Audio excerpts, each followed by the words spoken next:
Hello my friends and welcome back. Thank you very much for being with me again today. Lake Michigan in Glen Arbor. I stopped a little bit here for a little business trip, and I thought I should make a little video since I can't stay away from you guys and from the topics that I have. I have about 8 topics for this video. Obviously I have here someone helping me, thank you very much. And the most important topic for today is Israel strikes Iran. They said they will. I have here a few articles to discuss them. One from Associated Press where they say that Israel, let me give you the exact term they use because they're weasels. And the term they use is Israel strikes Iran as payback for missile attack, risking escalation of missile for Mid-East war. But we're going to go to Sputnik, and Sputnik is going to give us the details on the attack, missile attack. There were about 100 airplanes, including the F-35s, used in this attack. The Israelis claimed that they attacked military infrastructure and weapons manufacturing companies. Then the Iranians said that they downed some missiles. The Israelis also bombarded Syria, south and central Syria. The Syrian authorities claimed that they downed some Israeli missiles. Now, what's strange about it? I think it's strange that there's no back and forth. It's just I strike you, and then I wait, and then you strike me, and then I wait, and then I strike you, and it's not on and off like this, like together. This is very strange, to me at least. That's not how war works. This is like, now play ping pong. I give you the ball, you bring it back. Consequences. If this was a real attack that had some consequences in Iran, Iran could again play the ball back, send it to the Israelis. Now, they said in this article that the United States of America did not participate in the attack. I suspect that it participated in providing, we provide money, military equipment, intelligence, and I'm guaranteeing you those guys, the Americans that are stationed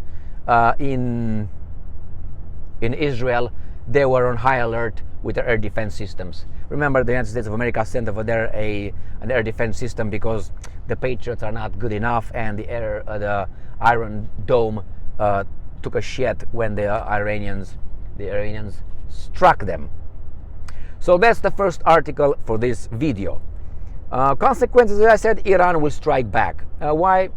I have a gut feeling. Because they can't let it just like that go. That would mean they lost. And they have about 80-some million people that they have to show strength. I don't think they're going to show self-restraint, as they said before. Why? Because it's on. You hit me, I hit you. All right, next article. Oh, little squirrel. Wood squirrel like this small. Houses here, that's the Lake Michigan over there. Houses here are about $700,000, $800,000. In Glen Arbor, you can find them a little bit cheaper. But then you go by, I'm going to show you by Glen Lake. I'm going to go south. So that over there is kind of, that's north. Kind of like that is north. Leelanau Peninsula, that's Lake Michigan. We're going to go south, kind of like that. All right, next article. Then listen to this. Head of NASA, not happy that Elon Musk has been secretly taking orders from guess whom? Vladimir Vladimirovich Putin. Can you believe that? So the head of NASA knows, because he's not happy, that he has been taking, Musk has been secretly taking. Well, it's not secret anymore because obviously this is Glen Arbor right here. It's not secret anymore because he knows it and now we know it. So it's no more a secret. In the back is Lake Michigan. That's M22, one of the famous Michigan routes, like Route 66 kind of thing. But it's a very good, very nice scenic route. Okay, so that's with this guy. This guy is not happy. Or who cares if you are or not, Mr. NASA guy? You just make sure you send things in space. But I suspect, and this is a prediction, that Elon Musk will end up in Russia. A prediction. And why is he gonna do that? Because I think these guys will freeze his assets, possibly, will take his Starlink business, will take over, nationalize, or they're nationalized, and then give it to whomever, their campaign donors, his Tesla, and they will freeze his assets. I don't know if I already said that one, but it's good to mention it twice because that's exactly what's gonna happen. Not exactly, it's a prediction. Okay, how much I predict that? 80%. Why? Remember what happened with Durov from Telegram? Durov got the message, got the memo, and he's a good boy right now. And that means these guys took over. Unless Musk is part of the whole scheme and he just plays a game like he's a maverick. I don't know yet. I don't know if that's true or not. We're gonna find out with time. Man, I'm calmer now. I had some problems here with a lot of things, setting up this little video angle. I had some different pants on me. They showed. I didn't want to show you those pants. I'm actually driving with underwear when I drive, but anyway, I want to be as relaxed as possible. Someone is doing some jogging here. Over there, this is Glen Lake. Beautiful, shallow, turquoise lake with different shades of blue. Beautiful houses here. About $700,000 or $1.2 million here, and on the left and right. Here is a beautiful, let me just turn around like that. A beautiful road over there. All right, and back to the guy, which is me, lowly me. Okay, let's go to the, just if you can, we're gonna cross a bridge. And when we cross the bridge, we're going to see the Glen Lake in its splendor. On the other side is going to be the Sleeping Bear Dunes National Park. So this is Glen Lake. When the sun goes over there, it's beautiful, beautiful, beautiful. All right, next article. Saudi Arabia and Iran squash decades of hostility with unprecedented joint military drills. So Iran and Saudi Arabia will have or have already military drills. Now that's something beautiful. Something that changes possibly the dynamics. If the Turks are going to be involved in that too, that's going to be bad for guess who? The guys who defend themselves in the area. Can you name them? Of course you can. So that's a big development. What will the Iranians do? Going back to that, slug bug clip passed by. The Iranians will hit back. In this case, these guys, it's good that they get together. We'll see how the Americans can throw a wrench into the whole, I don't know, how do you call it, joint drills? Because these guys, divide and impera, something like that, right? Divide and conquer. Next one, next article. It was, now this is Glen Lake and its splendor. All right, that's beautiful. There you go, right there. This is the little bridge that I was talking about.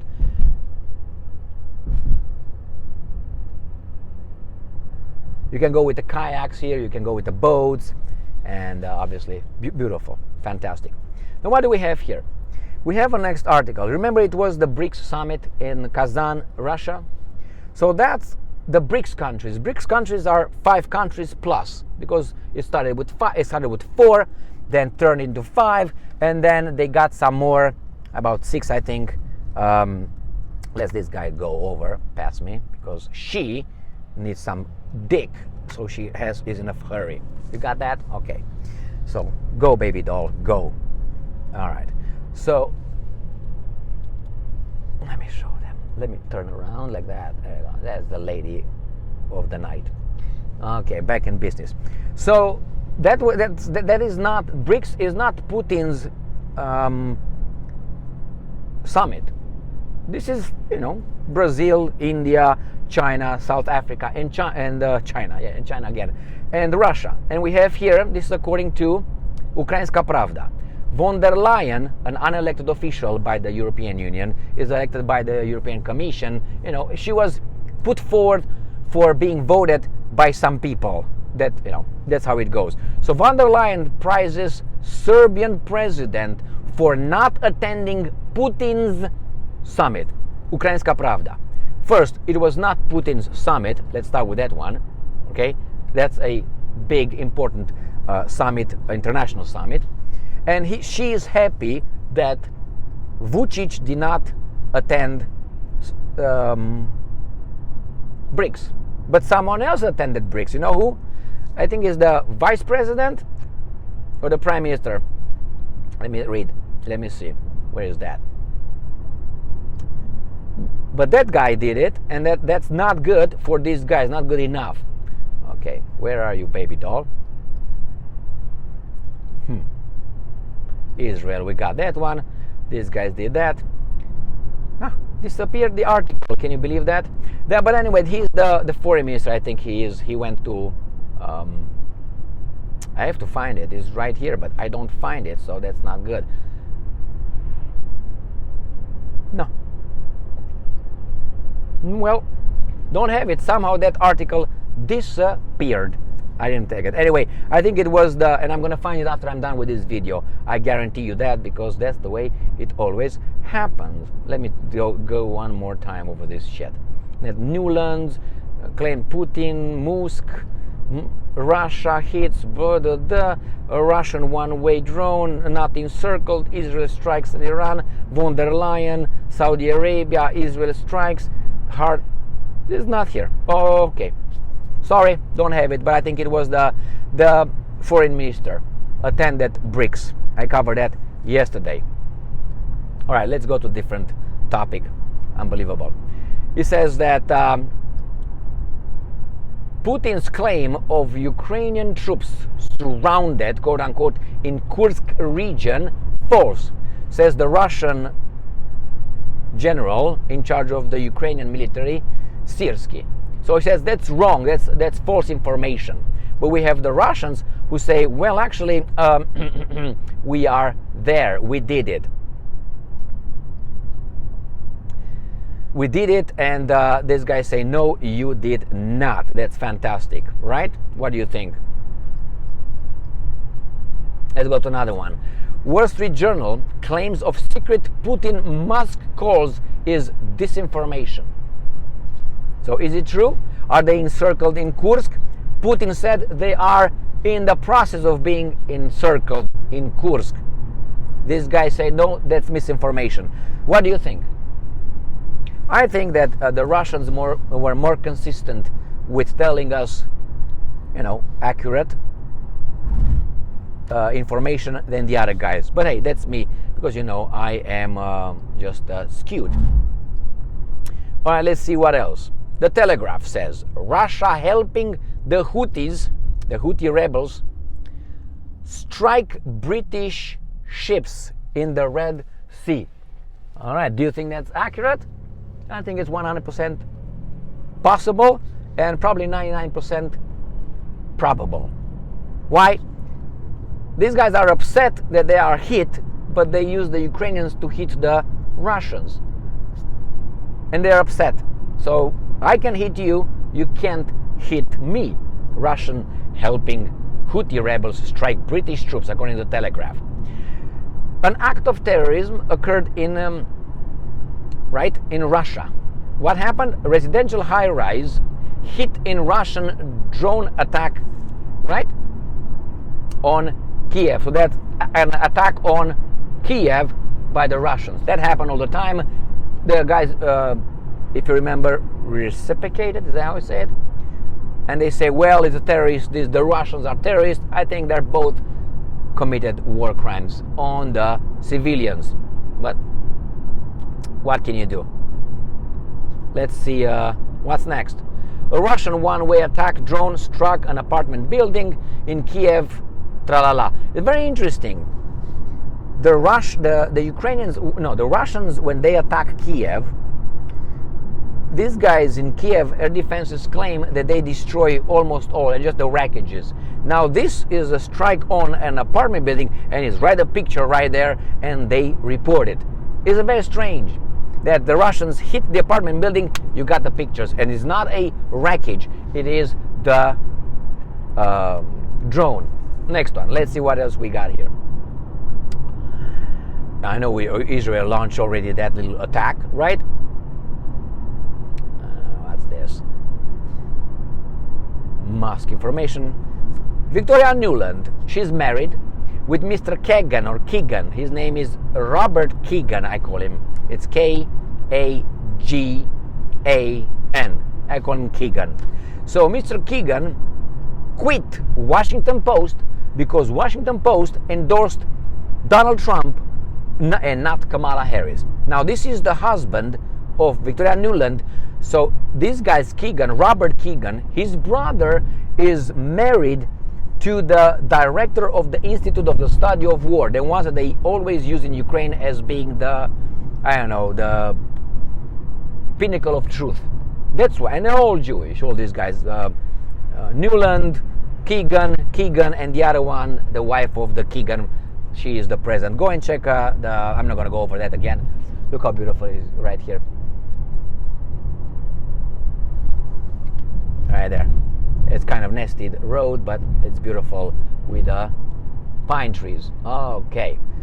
So why I pick this is not that this guy just quit.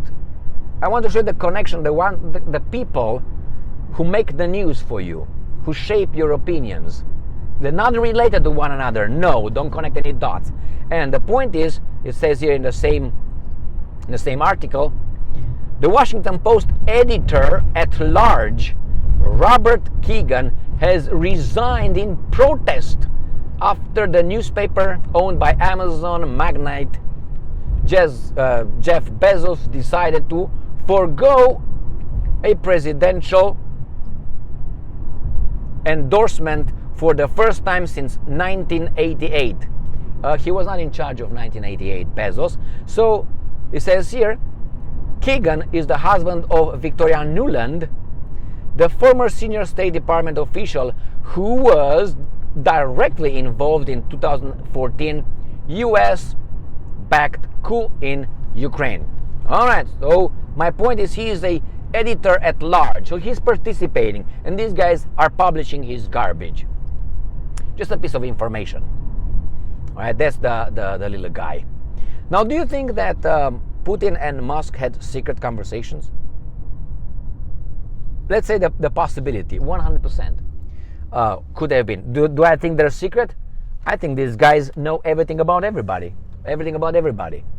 So I don't think that you can hide these kind of things, unless you go over there to Moscow and talk to him, but in private. But why would you call it secret? You're afraid of these guys calling you names or something?